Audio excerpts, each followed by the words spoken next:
Hey, it's me, Saul, and today I would like to talk to you about evil hero support in the game of Yu-Gi-Oh! Duel Links. Now, as a lot of you may know, there's a very good chance that Supreme King Jaden will be coming to Duel Links very, very soon. Now, if you don't know, Supreme King Jaden is a warped version of Jaden that appeared in the Yu-Gi-Oh! GX anime, and without spoiling anything, Jaden was effectively corrupted, and as a result, his hero cards were corrupted also. He used darker versions of his cards and just a couple of different variations when it came to his deck. If we're getting Supreme King Jaden, then it makes sense in my eyes that we also get some evil hero support in Yu-Gi-Oh! Duel Links. In this video, I'd like to prepare you for some of the cards that we may get, and also just some cards that I want us to get if evil heroes are going to have any significant impact on the meta when they get here. Even with what I'm going to suggest, I have to be honest, evil heroes aren't the strongest archetype in the world, kind of akin to regular elemental heroes, right? Because their takes, their parodies almost on the elemental heroes, and those aren't the best cards in the world, unfortunately, so it is what it is. But I'd still like to talk about this, and before we get started, shout out to Mikau. I don't know if I said your name correctly, and I'm so sorry, but I'm grateful. He's the one who recommended that I talk about these, and after looking into it myself, I realized that there was actually some fun stuff here, so thank you very much.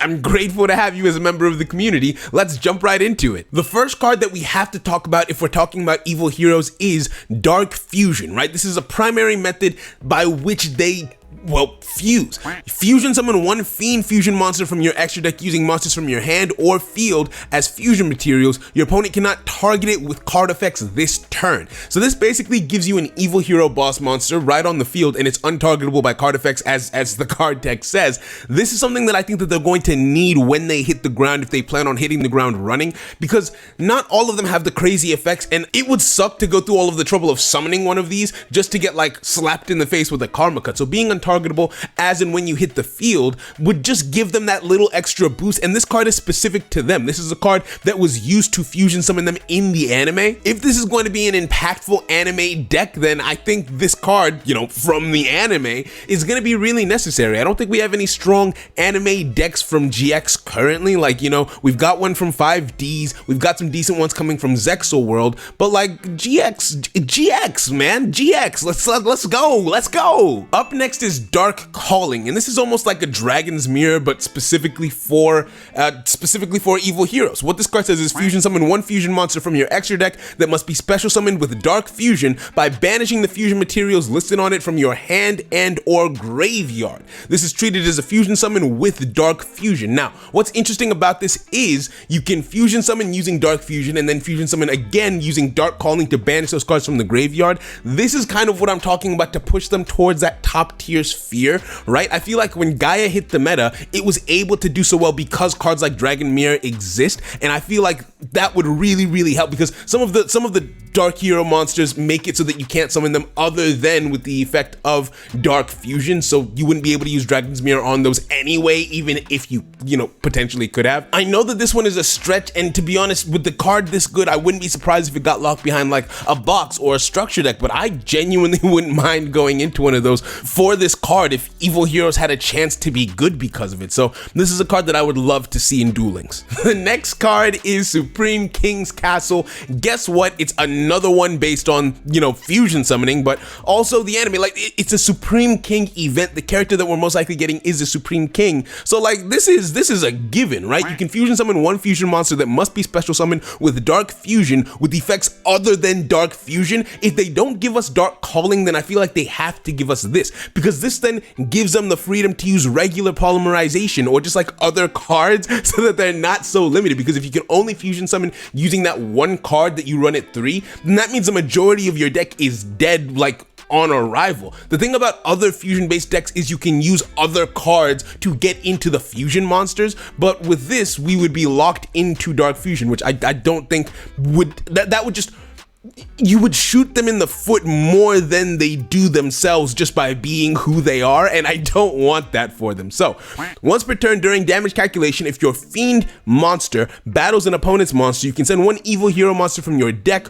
or extra deck to the graveyard, and your monster gains attack equal to the level of the monster sent to the graveyard times 200 until the end of this turn, even if this card leaves the field. So this is just an attack boost. It's a battle phase attack boost, and also you can just like snipe this card off off the field before you get to the battlefield. This is not in any way overpowered. Like, they need help. They need help, right? So I feel like this would really help them, and also it would get a monster in the graveyard, you know, to use with Dark Calling, assuming that they give it to us on the following turn. So this is very, very, in my opinion, important support. I don't know if Konami would actually give it to us. This to me seems like something that could come in an event. Like, if this would be the best event card that they could give to us, especially because it says Supreme King right in the title. And then Dark Calling and Dark Fusion, I feel like they would have to give to us as well. Dark Calling could be somewhere else.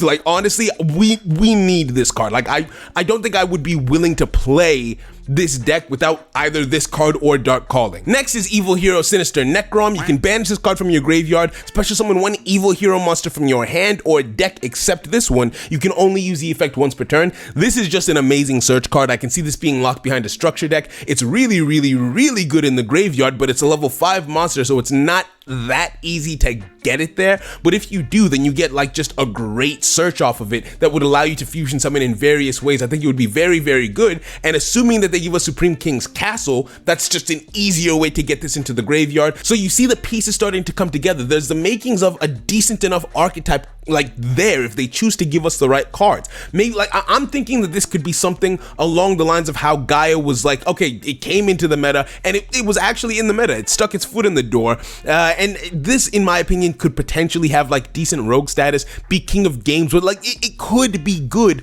but they have to be willing to like help us, right? And last off, I wanted to talk about Evil Hero Malicious Bane. This is the only fusion monster from the archetype that I actually had plans to talk about. It takes one Evil Hero monster plus one level 5 or higher monster, so I'm thinking Evil Hero Sinister Necrom. All of the choices that I picked are kind of linked together in a way like you can, I'm trying to envision what a structure deck would look like, and so there has to be synergy between everything in this. Like when they give us a structure deck, they're giving us the blueprints to a deck, what they expect us to do, so there's a game plan there. So I tried to envision a game plan when selecting the cards that I did. So like you would use Supreme King's Castle to send this to the graveyard, and then you would use Dark Calling to like banish Sinister Necrom from the graveyard to then be able to summon this card, like that kind of thing, right? Must be summoned with Dark Fusion, cannot be destroyed by battle or card effects. So assume that you summon this card using Dark Fusion, it's not targetable when it hits the field, and it can't be destroyed by battle or card effects on that turn. So you basically have an untouchable monster, but only for one turn, which is the important part. I think that's what balances it. It's only untargetable for the one turn that it's summoned. During your main phase, you can destroy all monsters your opponent controls with attack less than or equal to this card's, and this card gains 200 attack for each monster destroyed this way, but you cannot declare an attack for the rest of the turn except with hero monsters.